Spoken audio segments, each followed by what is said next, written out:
Welcome to Knowing the Father podcast with Ray Eppard, a podcast focused on helping you have a rich personal relationship with your Heavenly Father. Now, here's your host, Ray Eppard. Of a song. I don't know the whole song or anything like that. I'm not, unfortunately, I'm not that into music. But back in the day, this song, just the title, got my curiosity. It was, what if God was one of us? And you see, with that, that's what Jesus was. He was God with us. He was like us. He was a man. He was God as a man.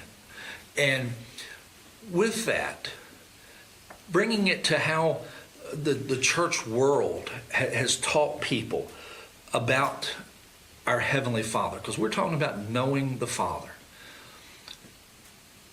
That if He were one of us and did the terrible things that people say He does. Unfortunately, a while back, I read a story about someone who was killed in an accident. And they were talking to some family members and friends and so forth. And one of I believe it was a friend, made the comment, just don't understand why God took this person. Well, you see, at that point, it was a terrible accident. But it's terrible to think that God's the one that's doing that. I was talking to a group of students at one point in time and talking about what God does, what God doesn't do. And I made the comment to them that if God were a human being and was doing everything that a lot of people say He's doing, that, if somebody comes down with cancer, well, we don't know why God brought this into your life. If that was God actually doing that, and He were a human being, we would bring criminal charges against Him. He would be worse than Adolf Hitler. If God were actually bringing these terrible things into people's lives.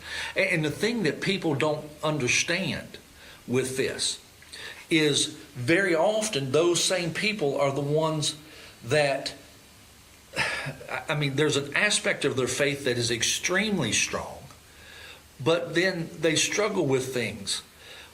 You can't fully trust God if you don't believe He's for you.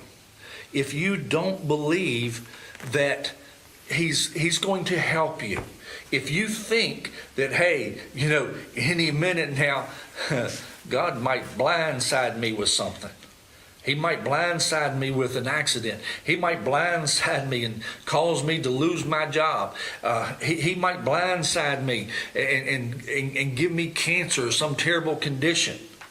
He might blindside me and take away one of my loved ones out of my life. If you think He's going to do that, then you're going to struggle trusting Him. There's going to be an aspect, and the phrase comes, well, you never know what the Lord's going to do. Oh, Lord have mercy. See, the trust is established because you can depend on somebody. As long as we have that doctrine that says, and it's not a biblical doctrine, as long as we have that doctrine that says that you just don't know what God's going to do. Doesn't matter really what He said in the Bible. He's God and He can do whatever He wants to do. Well, here's one thing that He cannot do. He cannot lie. And when we look in the Word and see that He says only good and perfect gifts come from Him, then He's not going to turn around and give us a bad gift, because He can't lie. He cannot lie. So we can trust Him. Trust is based on knowing ahead of time what somebody's going to do.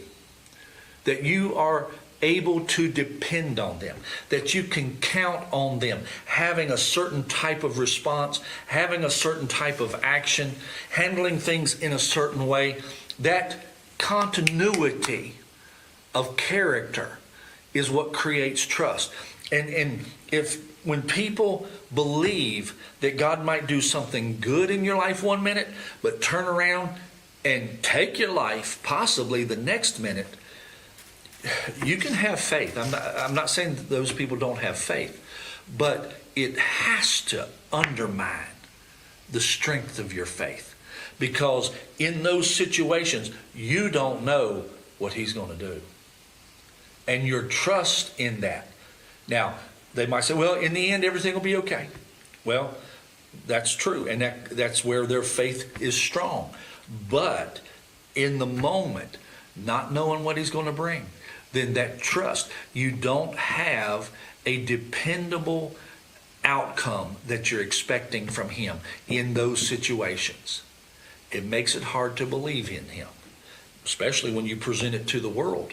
Then they really struggle with it. Why would I want to serve a God that's going to possibly take my kids? No, our God is a gracious and loving Heavenly Father. And when you put your life into his hands, you can say with the psalmist, the Lord is my helper. In him I will trust.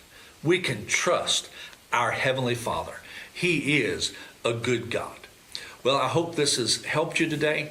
And I just encourage you to join us again next time as we continue to get to know our Heavenly Father. You've been listening to Knowing the Father with Ray Ebbard. Remember to subscribe to our podcast on iTunes, Podbeam, Stitcher, YouTube, Facebook, and Twitter.